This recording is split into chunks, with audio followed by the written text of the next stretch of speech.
इसलिए हमें परमात्मा ने जो है ये समझवाया है कि मक्का मदीना अमरनाथ चाहे काशी धाम छुड़ानी हो, सिवा गुरु के और जगत में ना करनी पूजा पानी हो। गुरु जी के अलावा अन्य किसी को भी ना तो महत्व देना है, और पूजा पानी तो बहुत दूर की बात है। अपने गुरु के अलावा, अपने इष्ट के अलावा और किसी की भी पूजा पाठ नहीं करनी है।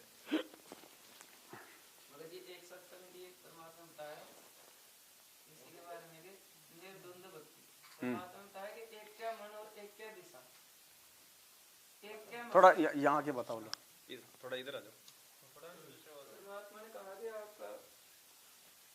बंदी छोड़ सतगुरु रामपाल जी भगवान की जय हो। बंदी छोड़ सतगुरु रामपाल जी भगवान की जय हो। बंदी छोड़ सतगुरु रामपाल जी भगवान की जय हो। इस सत्संग में परमात्मा ने क्या बताया कि आपका एक कै दिशा और एक कै मन जब हो जाएगा तो निर्धुंध भक्ति आपकी चलेगी। निर्धुंध भक्ति के लिए परमात्मा बताया सुबह का नित्य नियम है, दोपहर की रमैनी मंत्र, अपने सुबह उठते ही पहले अपना मंगलाचरण, ये सब बताया। लेकिन निर्धुंध भक्ति का वहाँ पे भी परमात्मा ने थोड़ा सा भेद रखा, क्योंकि निर्धुंध भक्ति तभी होगी जब हम एक का मन कब होगा, जब एक ही भगवान होगा तो एक मन होगा। जब हम पतिव्रता धर्म पे होंगे तो तभी तो हम चल पाएंगे ना उस बात पे। तो शुरू में तो दास ये सोचता था कि परमात्मा जब कहते थे कि भाई गीता और वेदों को समझना तो आसान है, लेकिन ये सत्संग समझना गीता जी से भी गूढ़ है, हाँ इनसे भी कठिन है। तो दास सोचता था सीधे सीधे होते हैं, इसमें क्या है। लेकिन अब जो सात संगतियों से जैसे जैसे वेद खुलते जा रहे हैं तो बहुत कुछ सामने, अब तो पूरा जो रहस्य है परमात्मा धीरे धीरे अपने सात संगति के माध्यम से दया कर रहे हैं परमात्मा, और वो रहस्य खुल रहा है। तो भगत जी धीरे धीरे हम कहाँ पहुँच जाएंगे हमें खुद पता नहीं है, लेकिन यही बात है कि अपनी बुद्धि छोड़ के परमात्मा को समर्पण करना। क्योंकि आज भी परमात्मा सत्संग जो अभी चलाया था शाम को, तो परमात्मा ने उसमें कहा कि अपनी बुद्धि को फॉर्मेट करना पड़ेगा आपको। पुरानी सोच, जो हमारी सोच है उसको फॉर्मेट करना पड़ेगा, उसको मिटाना पड़ेगा। फॉर्मेट का मतलब मिटा देना, बिल्कुल डिलीट करना पड़ेगा। और फिर परमात्मा की जो बात है वो समझ में आएगी। बंदी छोड़ सतगुरु रामपाल जी भगवान की जय हो। भगवान की। आगे परमात्मा ने चौथा लिखवाया है, भाई नियम चतुरथ गुरु की आज्ञा, चाहे काट के शीस चढ़ाना हो। नियम चतुरथ गुरु की आज्ञा, चाहे काट के शीस चढ़ाना हो। दान धर्म चाहे यज्ञ हवन हो, सतगुरु से आज्ञा पाना हो। सतगुरु से आज्ञा। भाई घर छूटो या जग रूठो, चाहे रूठो ये संसारा हो।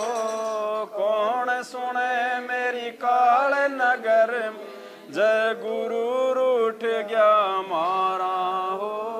गुरु रूठ गया। भाई नियम चतुरथ गुरु की आज्ञा, चाहे काट के शीस। परमात्मा कहते हैं महिमा कीजिए संत की, तन मन धन सब दे, और सिर मांगे टाड़ा नहीं, चाहे मोर ध्वज लख ले। कहते हैं जब सतगुरु की, और शीश देगा कौन, जिसको सतगुरु की पहचान हो जाएगी। और शीश देने का मतलब ये नहीं कि भाई गुरु जी हमसे हमारी गर्दन मांगेंगे, नहीं। शीश देने का मतलब परमात्मा ने बताया कि नियमों के ऊपर मर मिट जाओ। ये नियम निभाने के वास्ते अगर तुम्हें गालियां खानी पड़े, तुम्हारे को मार सहनी करनी पड़े, माता बहनों को यदि जो है घर से बाहर निकलना पड़े, जैसे बहुत सारे भाई इस भक्ति से बड़े वो दुखी होते हैं, अपनी पत्नी को बहुत ज्यादा वो प्रताड़ित करते हैं। तो परमात्मा ने कहा कि अगर ज्ञान समझ में आ गया तो घर छोड़ना भी स्वीकार कर लो, जो है मीराबाई की तरह, फिर रखवाड़ा परमात्मा बन जाएगा। कहते पतिव्रता सुनी नहीं, समर्थ घर सोच। अगर वास्तव में वो भगत है और यदि वो परमात्मा के लिए यदि वो कोई त्याग वो कर रही है, तो गुरुदेव ने बताया कि पर जो है फिर वो परमात्मा कोई मतलब वो नहीं है उसके घर में जो है सोच बन जाती है, फिर वहां पे देख नहीं सकता परमात्मा फिर अपनी आत्मा को उन दुखों में। रामपाल जी भगवान की, भगवान की।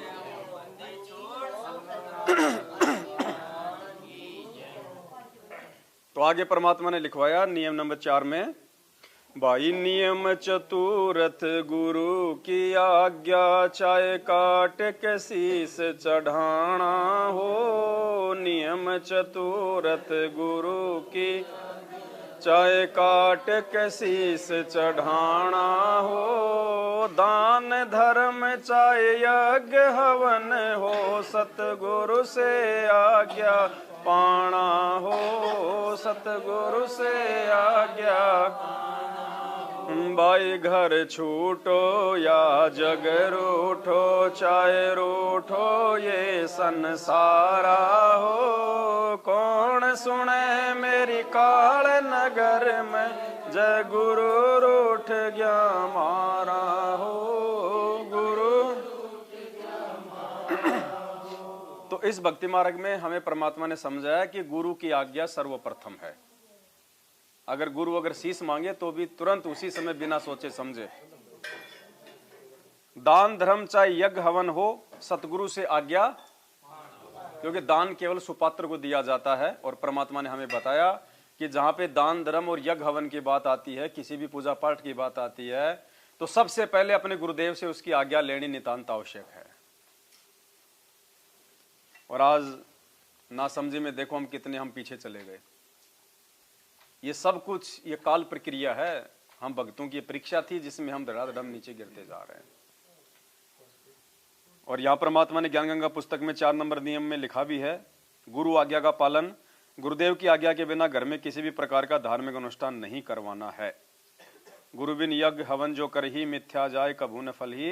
कबीर गुरु बिन माला फेरते, गुरु बिन देते दान, गुरु बिन दोनों निष्फल है, चाहे पूछो वेद पुराण। आगे परमात्मा ने 5 नंबर पे लिखवाया,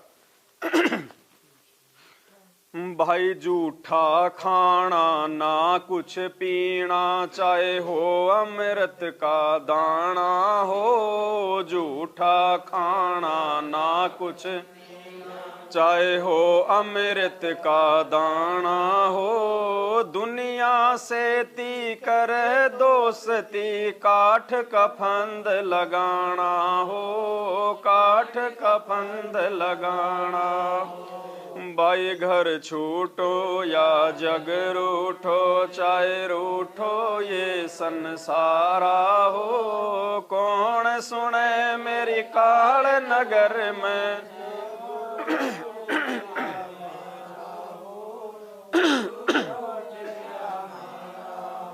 तो अगला नियम क्या है परमपिता परमेश्वर जी का, झूठा खाना ना कुछ पीना, चाहे हो अमृत का दाना हो।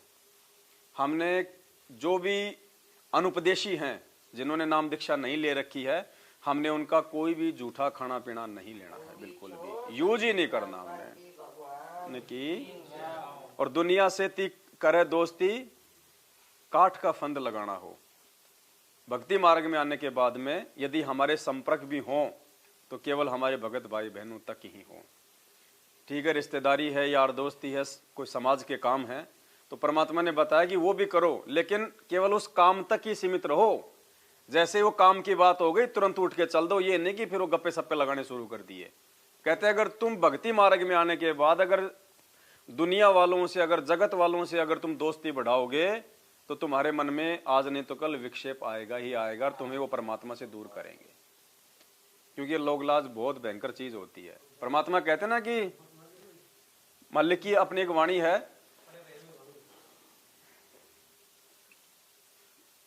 कि दुनिया से ती दोस्ती और पड़े भजन में भंग, एका एकी राम से या साधु के संग।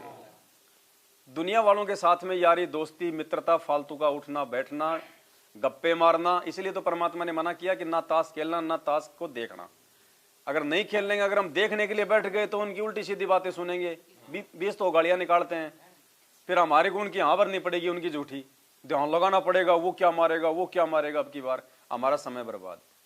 तो मालिक ने कहा कि हमने उनके पास में बैठना ही नहीं है। या तो अपना कोई भगत भाई है अपना उसके पास बैठो, आजकल मोबाइल हो गए, कहीं अपने अगर फ्री हो बातचीत करनी है तो अपने मोबाइल पे कोई परमात्मा की चर्चा कर लो, या फिर वैसे परमात्मा ने कहा कि आपको जो मंत्र मिला हो अपना उसका सुमरण कर लो, अपने खेतों में चले जाओ, घूमते रहो, कोई अपने छत पे टहल लो, आरती के समय आरती कर लो, अपना मंत्र कर लो। अब इतना टाइम होता है, फिर गुरु जी का अपना सत्संग सुन लो। फालतू में किसी के साथ में यारी दोस्ती मित्रता बड़बड़बाजी नहीं करनी भक्ति मार्ग में आने के बाद, अगर भगत बनना है तो। वरना वो दुनिया वाले तो फिर उनकी उल्टी रीति रिवाज है, अगर उनसे यदि हम दोस्ती बढ़ाएंगे तो कल को वो भी फिर हमारे को हर चीज के लिए न्योता देना, हमारे को प्रेशराइज करना, और कहीं न कहीं हम अपनी मर्यादा को तोड़ बैठेंगे। संत सजाने की सजा, ये ज्ञान गंगा है, पेज नंबर 116। देखो इस पे परमात्मा ने लिखा हुआ है, आदरणीय गरीबदास जी महाराज जी का जन्म पावन गांव छुड़ानी जिला झज्जर में श्री बलराम जी धनखड़ जाट के घर में हुआ। आप जी को पूर्ण ब्रह्म कबीर परमेश्वर सतलोक से सन 1727 में सहश्री आकर मिले थे तथा आप जी के जीव को सत्यलोक लेकर गए थे। पीछे से परिवारजनों ने गरीबदास जी को मृत जानकर चिता पर रख दिया था। उसी समय कबीर देव ने आप जी के जीव को वापस शरीर में प्रविष्ट कर दिया। उसके पश्चात आदरणीय गरीबदास जी भी परम पूज्य कबीर परमेश्वर की आंखों देखी महिमा जन जन को सुनाने लगे। जो भी दुखी प्राणी आप जी से उपदेश प्राप्त करता वही सुखी हो जाता। आप जी की बढ़ती महिमा तथा तत्व ज्ञान के सामने अन्य गुरुओं के अधूरे ज्ञान की पोल खुलने से आसपास के सर्व अधूरे ज्ञान युक्त गुरुजन आप जी से अत्यधिक ईर्ष्या करने लगे। आसपास के मुख्य मुख्य चौधरियों को उल्टी पट्टी पढ़ा दी, जिससे आसपास के गांव के आम व्यक्ति प्रभु कबीर के प्यारे बच्चे आदरणीय गरीबदास जी से जो है वो घृणा करने लगे। अब परमात्मा ने लिखा फिर आगे, दिल्ली के बाजिदपुर में आपका एक भगत रहता था, उससे भी पूरा गांव ईर्ष्या करता था। उसकी प्रार्थना पर आप जी कुछ दिन वाजिदपुर में ठहरे। उसी समय टिड्डी दल ने आसपास के क्षेत्र में बाजरे की फसल नष्ट कर दी, परंतु आप जी के सेवक की फसल को कोई हानि नहीं हुई। सभी ग्रामवासी संत गरीबदास जी की महिमा से बहुत प्रभावित हुए तथा ज्ञान को स्वीकार करके अपना आत्म कल्याण करवाया। आप जी के आदेश से आपके भगत ने उस बाजरे को पूरे गांव में बांट दिया तथा गरीबदास जी के बार बार मना करने पर भी कुछ बाजरा बैलगाड़ी में डाल दिया तथा कहा कि प्रत्येक पूर्णमासी को आप जो भंडारा करते हो कुछ दान आपके दास का भी हो जाएगा। भक्तों की श्रद्धा को रखते हुए आप जी ने स्वीकृति प्रदान कर दी। आदरणीय गरीबदास जी के 4 लड़के तथा 2 कन्याएं संतान रूप में थी तथा लगभग 1300 एकड़ जमीन के स्वामी थे। उसी बैलगाड़ी में बैठकर आप गांव छुड़ानी को चल पड़े। रास्ते में गांव काणोदा के पास बैलगाड़ी पहुंचते ही पहले से सुनियोजित षड्यंत्र स्वार्थी आचार्यों ने संत गरीबदास जी को घेर लिया, सर्व बाजरा लूट लिया तथा उसी गांव के चौधरी छाजूराम छिकारा को सूचना कर दी कि वह हिंदू धर्म का द्रोही पकड़ लिया है। चौधरी छाजूराम जी के आदेश से चौपाड़ में उनको बांध दिया गया।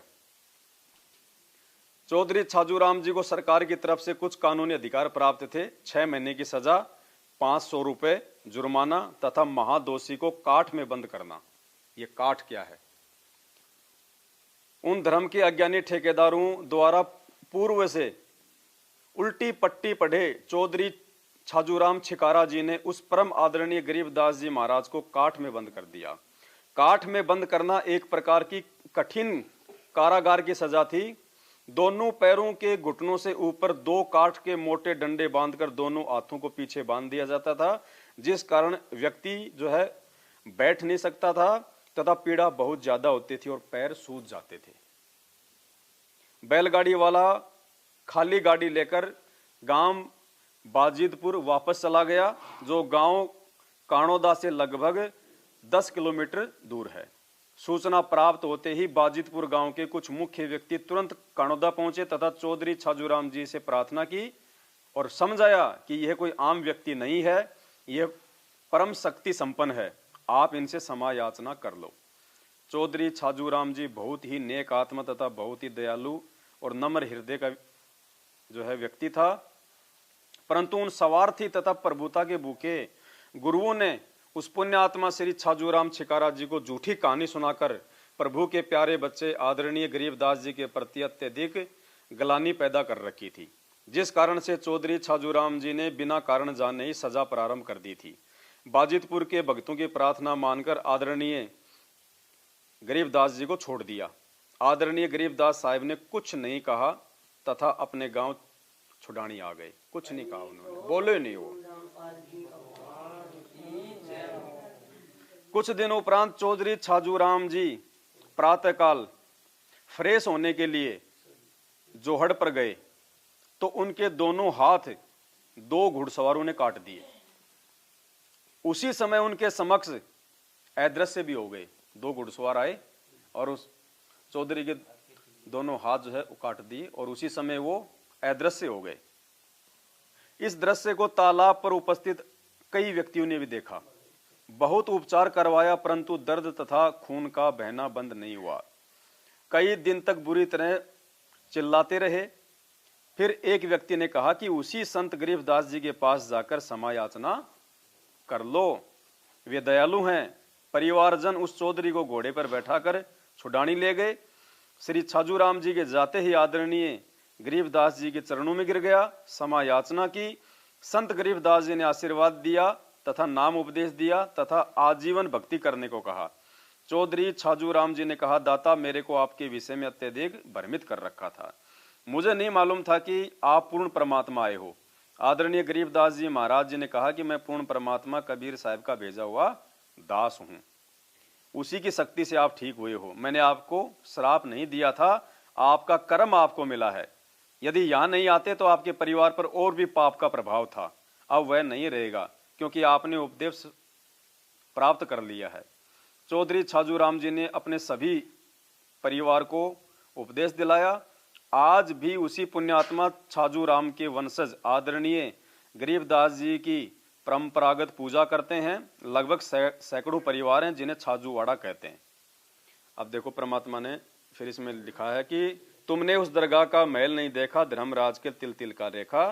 राम कहे मेरे साध को दुख ना दीजिए कोई, साध दुखाए मैं दुखी मेरा आपा भी दुखी होए। हिरणाकुश उदर विदारिया हम ही मार्या कंस, जो मेरे साधु को सतावे उसका खो दूं वंश। तो ये काट की जो ये सजा थी ये बहुत ज्यादा जो मतलब पीड़ादायक होती थी, तो इसीलिए यहाँ पे लिखवाया है परमात्मा ने, भाई जूठा खाना ना कुछ पीना, चाहे हो अमृत का दाना हो। जूठा खाना चाहे हो अमृत का दाना हो। दुनिया से ती कर दोस्ती, काठ का फंद लगाना हो। भाई घर छूटो या जग रूठो, चाहे रूठो ये संसारा हो। कौन सुने मेरी जय गुरु रूठ गया मारा हो। गुरु रूठ गया भाई 6 माही बरसो दिसरादा, ना कोई पिंड भराना हो। 6 माही बरसो दी ना कोई पिंड भराना हो। ना पंडित कोई कर्म कांड हो, इस जगत को है समझाना हो। जगत को है समझ भाई घर छूटो या जग रूठो, चाहे रूठो ये संसारा हो। कौन सुने मेरी काल नगर में हो। गुरु रूठ गया मारा हो। तो परमात्मा ने हमें समझाया है नियमों में कि किसी की भी जब मृत्यु हो जाती है उसके उपरांत हमने उनकी कोई भी वो परंपरागत पूजा पाठ नियम धर्म क्रिया कुछ नहीं करनी है। नॉर्मल तरीके से हमने सारे काम करने हैं। वो सारा सब कुछ परमात्मा ने शंका समाधान की पुस्तक में भी विस्तार से लिखवा रखा है और ज्ञान गंगा में भी परमात्मा ने अपने नियमों में सारी बातों को विस्तार से लिखा हुआ है। जब तक हम इन प्रत्येक नियमों को इन क्रियाओं को फॉलो नहीं करेंगे और इनको फॉलो करने के लायक हम तभी बनेंगे जब हम पहले परमात्मा के ज्ञान से भली भांति हम परिचित हो जाएंगे। तभी हमारे अंदर दृढ़ता आएगी, हिम्मत आएगी, संघर्ष की जो है भावना आएगी। नहीं तो हम नहीं निभा पाएंगे। कोई भी कुछ बोलेगा, दबाएगा, भाई दबा देगा, तेरे को जमीन में हिस्सा नहीं देंगे, तू जो है मतलब भात नहीं भरेगा, हम तेरे को जमीन में हिस्सा नहीं देंगे, हम तेरे को मकानों में हिस्सा नहीं देंगे, तू बाप का ये कर्म नहीं कर रहा, तू गंगा जी नहीं छोड़ रहा।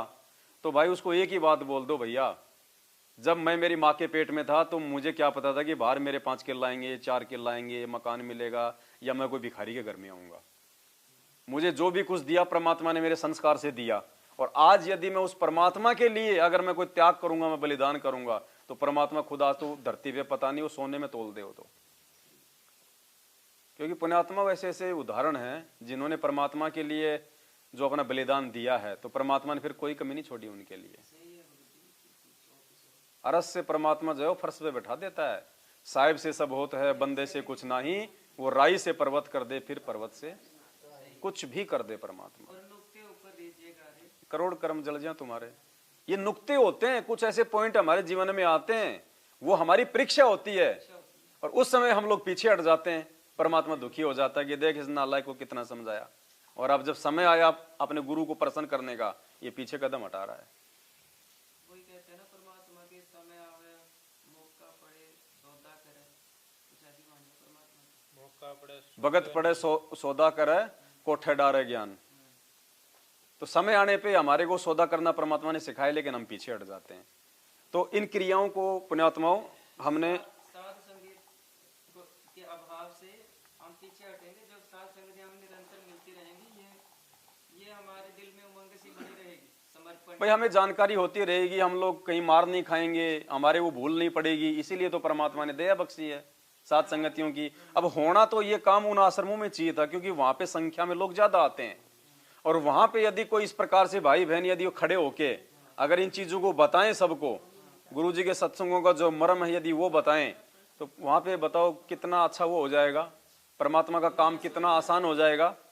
लेकिन वहां कौन बताए, क्योंकि किसी के अंदर इतनी हिम्मत ही नहीं है बताने की, क्योंकि वो खुद ही नहीं चल रहे उन नियमों पे। और अगर वो बता भी देगा कोई झूठ साज, तो उसकी बातों का असर नहीं होगा किसी पे। और सुनेगा कौन भाई पुण्यात्माओं। सतलोक आश्रम बरवाड़ा में भी जब गुरुजी सत्संग करते थे तब भी लोग नहीं सुनते थे ध्यान से। बीच बीच में गुरुजी को डांट मारनी पड़ती थी। कोई बाथरूम करने भग रहा है, कोई वैसे अपनी बातें कर रहा है, परमात्मा को बीच बीच में डांट मारनी पड़ती थी कि तुम क्यों आते हो फिर तुम यहाँ पे। यहाँ आके भी अगर तुम ढंग से अगर तुम सत्संग भी नहीं सुनते फिर तुम्हारा फायदा क्या आने का। और मालिक अपनी वाणियां बोलते थे फिर वहां पे कि सत्संग में आए के बात चलावे और उस अपराधी आत्मा को 3 लोक नहीं ठोर। इतना तक परमात्मा मतलब वो संकेत करते थे, फिर भी लोग नहीं भाई नहीं मानेंगे भगत जी। जब तक गुरु को परमात्मा नहीं मानेगा वो आदमी वो डरेगा ही नहीं, उसको गुरु का भय होगा ही नहीं। ये रियलिटी है। आज ये लोग सारे उल्टे कर्म कर रहे हैं। क्यों कर रहे हैं? क्योंकि इनको गुरु जी का इनको डर नहीं है, इनको भय नहीं है। और जिसने गुरु जी को अपना बाप मान लिया, कहते हैं वो हाथ अपना रख दे सिर पे जिसने मान गुरु को बाप लिया, तो उसको फिर अंदर से चेतना आएगी, जागृति आएगी, वो डरेगा फिर भगत जी।